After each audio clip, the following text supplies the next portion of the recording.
105.1 The Bounce, Detroit. Throwback hip hop and R&B. It's your boy Showtime the Czar. In studio with me, I have a special guest.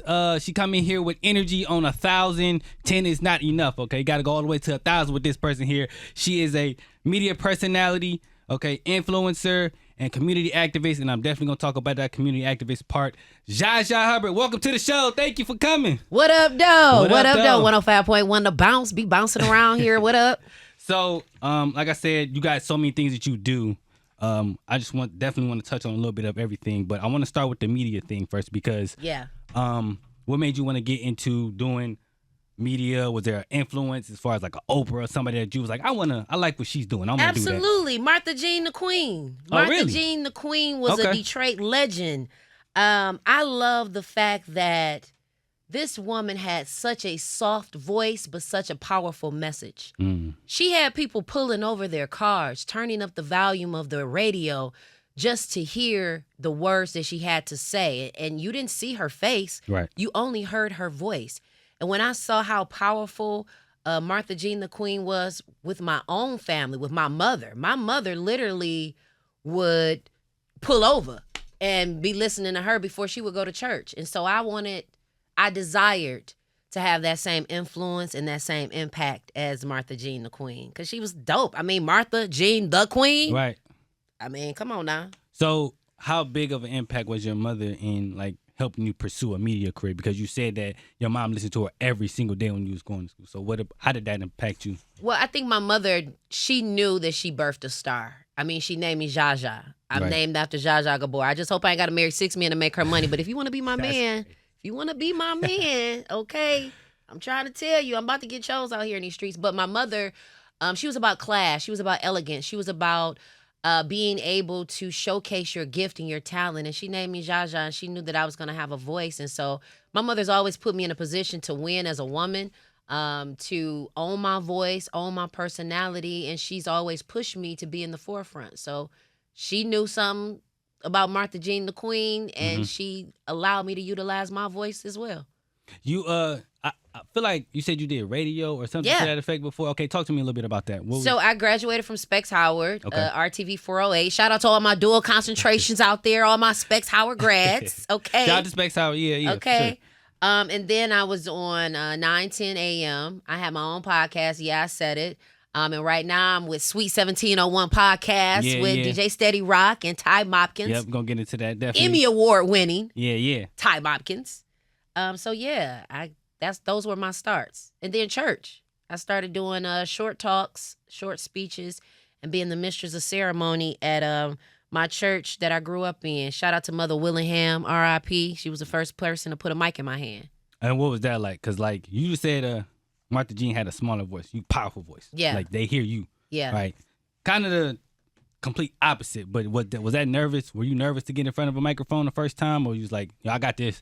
You know what? It was a 50-50 split. I'm nervous all the time. Yeah, People too. don't know that. Yeah, it don't look like it, but it's like until you start talking. Yeah. That's when you're like, okay, yeah. Once you get control of that crowd, but it's like you all never see it, but I mean, I feel it. So this is the thing.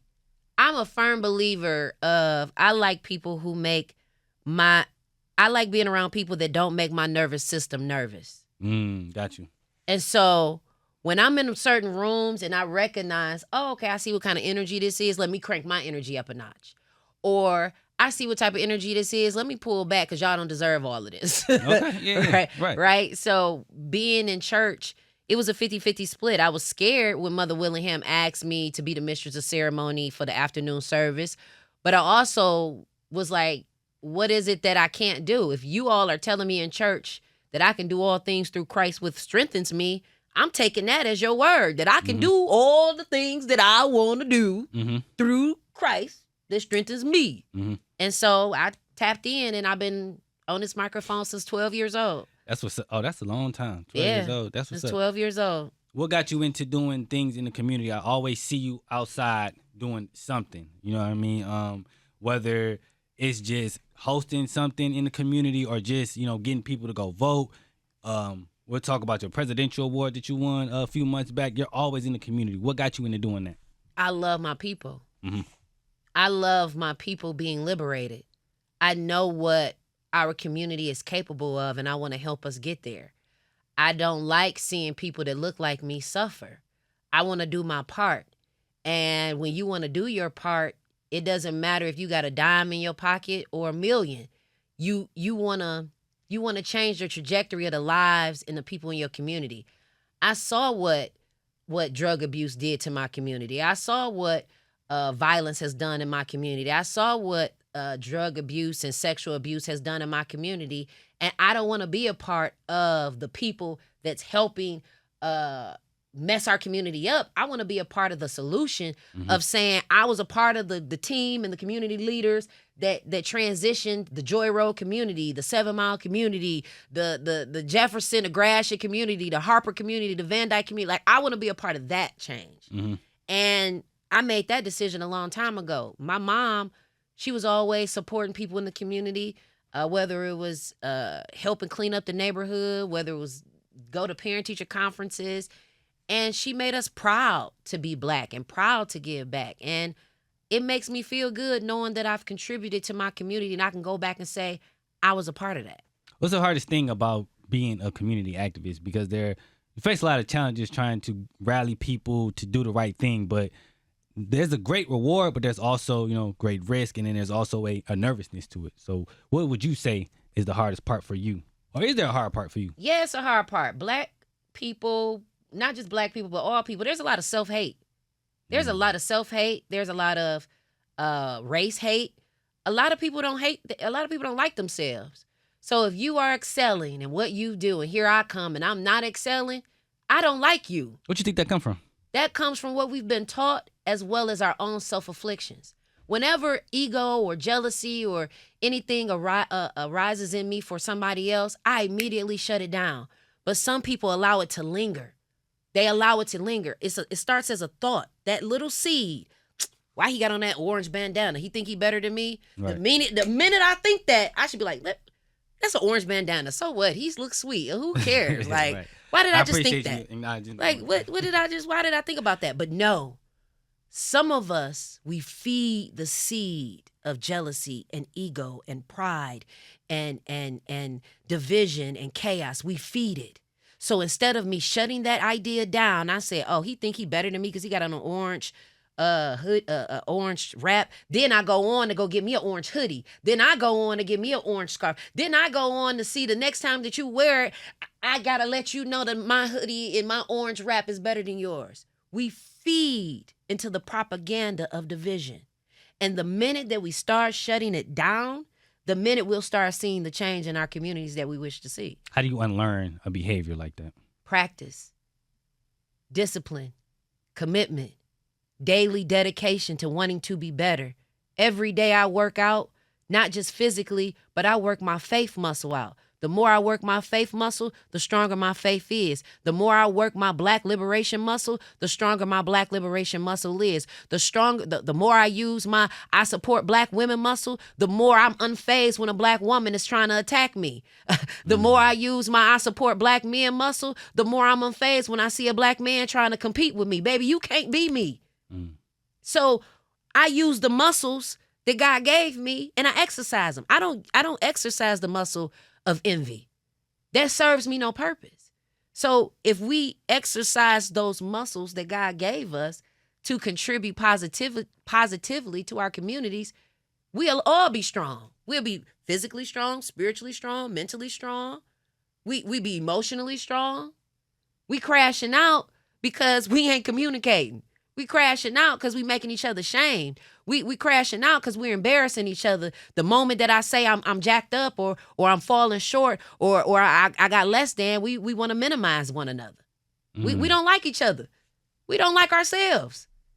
The minute we start loving and liking ourselves and being more confident within ourselves will be the moment we start worrying about what somebody else look like or doing. Wow. You won an award, the Presidential Volunteers Award. That was earlier this year. Yes. First of all, congratulations. Thank you. What did that award mean to you? Well, first, shout out to Natasha Lee, That Girl, and the amazing That Girl team. I had the honor and privilege of hosting it the year before with Marshall. And so Ryan Marshall. And I was grateful. I clapped for every person there. And I'm saying this because God will set you up for your blessings based upon how you clap for others. There was a prelude to my award. I didn't stand and get turn my nose up when the people the year previously got the award. I clapped for them. I yelled for them. I went live for them. So the next following year when I got my award, it was like I deserve it. Yeah. Fact. I put in the work. And I'm grateful that my name was put in rooms and acknowledged to even get the award. Because even other people who got the same award as me was snarling. Why you snarling and you just got the same award as me? We got the same thing. What you hate though? Like, I was so confused by like, how you hating on me and we got the same award, Bookie? Yeah, facts. But it felt good. Right. It felt good to say I have a presidential award from the Biden administration. I don't even know if they even gonna have these awards anymore after, because of the transition to leadership. But it feels good to be honored. But to be honest with you, none of these awards and accolades mean anything because my parents are not alive for me to be able to go, Mom, look what I got. That's deep. Dad, look what I did. Like, they prepped me for this. And I can't even share it with them. So I take it with a grain of salt, and I'm appreciative to the applause and the claps, but, I would have rather shared all these amazing accolades with my parents, but I share them with my son. So that's the beauty in it. He's a good kid, man. Man, I love my son. He dope. Does he want to get into the media space or community activists like you? Are you prepping him for these type of things, or he just kind of want to do his own thing? Man, I had my son with me. He didn't have a choice. This is part of the reason why we got our young nieces and nephews, the YNs, because I call them young nieces and nephews. Yeah. Okay, that's a good Our young nieces and nephews, we give them too many choices. My son he didn't get a choice. Now, some people say that's a bad thing because you're taking away his option of choice, but I know what you mean by that. What do you mean by that? So let me rephrase it. I gave my son choices. Got you. Out of the choices that he got, he didn't have a choice but to pick them choices. Okay? I gave him choice A, B, and C. There is no D, E, F, or G. Right. So you need to pick A, B, or C. That's your options. Okay, A, B, and C aren't one of your options? Okay, well, let's throw D in there. You get none of the above. And I think when I raised my son with intentions that my son wasn't going to prison like my father. I raised my son with intentions that he wasn't going to prison like my uncles. I raised my son with intentions that he wasn't going to prison like my brothers. My brother was murdered in prison by correctional officers. Damn, sorry to hear that. I was sorry to hear that too, coming from my shop on 7 Mile in Greenfield to see a little note in my door from DPD telling me to call the correctional Michigan reformatory to tell me my brother is dead, trying to tell me that he committed suicide. But when Major Clore Funeral Home went to pick him up, he had bruises on his wrists, on his waist, and his ankles. Is that suicide? That's not suicide. Right. So when I go to be a parent for my child, I'm intentional about parenting my son. And that's one of the reasons why I created Parents with an Agenda, because we need more parents with an agenda. We don't need more parents with the Tito's on top of their head and the Casamigos. We need more parents at parent-teacher conference. We need more parents with the principals. We need more parents out here in these streets. Yeah. So talk to us a little bit about that real quick. I'm going to ask you 2 more things. Talk to us about the parents. What's it called? Parents with an Agenda. Parents with an Agenda. I want to make sure I say it correctly. Talk to us a little bit about that. So that's an initiative through the Kelly's Kids Foundation, a nonprofit organization that I started on behalf of my mother when she passed away March 24th, 2015. Being the oldest of 9 siblings, I watched how death changed my younger siblings. My youngest sibling was in elementary school. One was graduating from high school, and the other one had just went to college. And so my son was getting ready to go to middle school as well. And so I saw how death affected them and grief affected them. And so a lot of these kids ain't bad. They just don't know how to handle the emotions that they're dealing with. This is a lot that they're dealing with all at once. Yeah. Like, can you Social imagine? Media is crazy. Yeah, can you imagine scrolling and seeing 5 different things that make you feel 5 different emotions in one time? So my partner and I, Lakeisha Brown, shout out to Ambush Movement Ministries. I like to add ministry. She don't like it, but I do it anyway. She and I have partnered to formulate PWA, Parents with an Agenda. So instead of NWA, y'all know about NWA, Ice Right, Cube, right. yay. Ninjas with an attitude. We want to be parents with an agenda. I like that. We want to have some focus. We grew up at 10 o'clock. They would say, do you know where your children are? Let's bring that back.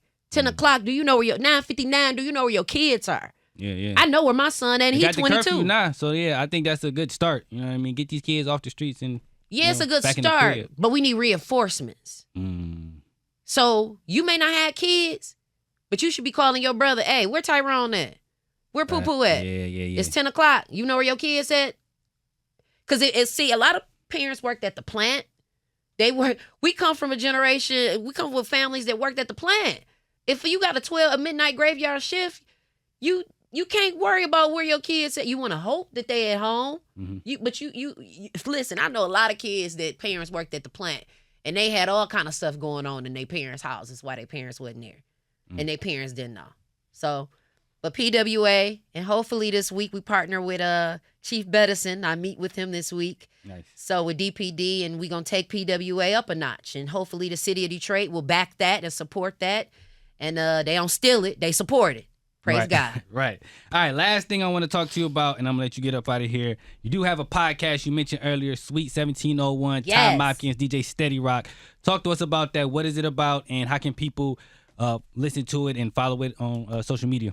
Well, follow Sweet 1701 podcast on all social media platforms. I had the honor and privilege of being pulled into the trifecta, the trifold with Ty Mopkins and DJ Steady Rock.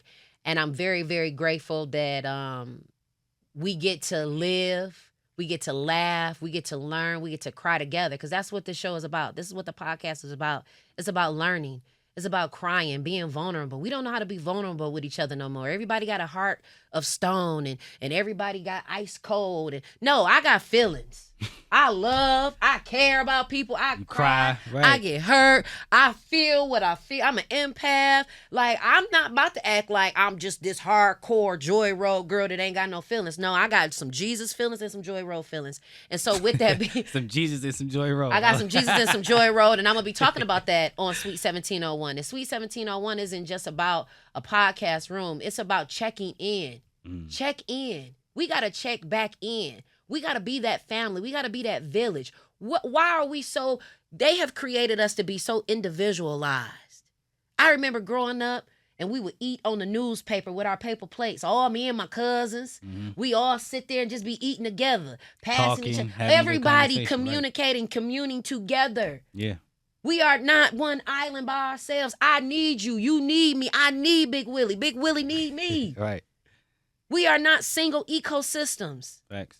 And so that's what we're going to be talking about. I mean, DJ Steady Rock, 20, 30 years, legendary Detroit DJ. Detroit Facts. promoting Steady DJ. Rock. Like, this man is a legend in his right. And then Emmy Award winning Ty Mopkins. I mean, everybody know about Strictly Sportswear off 7 Mile. Everybody know about starter jackets and how he's put Detroit on the map. And God just saw fit to have me on their mind, to put me in the place where I need to be. And I look at it as divine, and I'm going to show up, and I'm going to stand 10 toes deep on what I believe in, because I speak truth to power. What's good? Well, yeah, ain't nobody ever got to worry about that with you. So, yeah, you go do that. Jaja, thank you for stopping by the show. You definitely welcome by any time you want to. I appreciate you for coming to do this.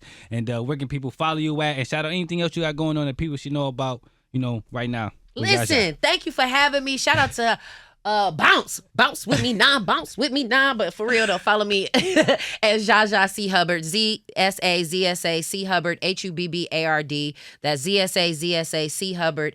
On all social media platforms. Follow Sweet 1701 podcast on all social media platforms. I got a grief garden, a grief and healing garden. I would love for anybody who has seeds, if you want to sow a seed, not just money wise. I'm talking about a real seed, like a pumpkin seed. Okay, we're gonna put the seed in the ground and get some apple trees. We need to put our healing in this grief garden, and I would love for anybody that want to be a part of it, come get your hands dirty and get a green thumb with me. All right, do that, man. All right, it's 105 when it bounces. Jaja and the Showtime Czar. Peace. Peace.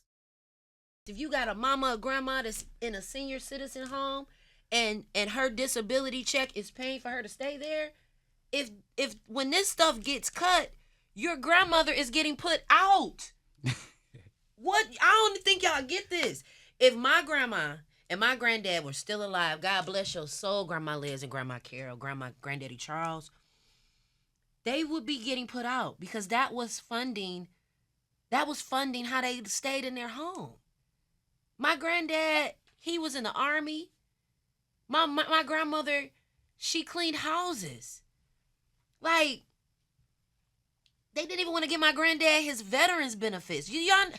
This man sacrificed his life. Pow, pow, pow, pow, pow, pow. Shoot, shoot, shoot, shoot, shoot. To protect us.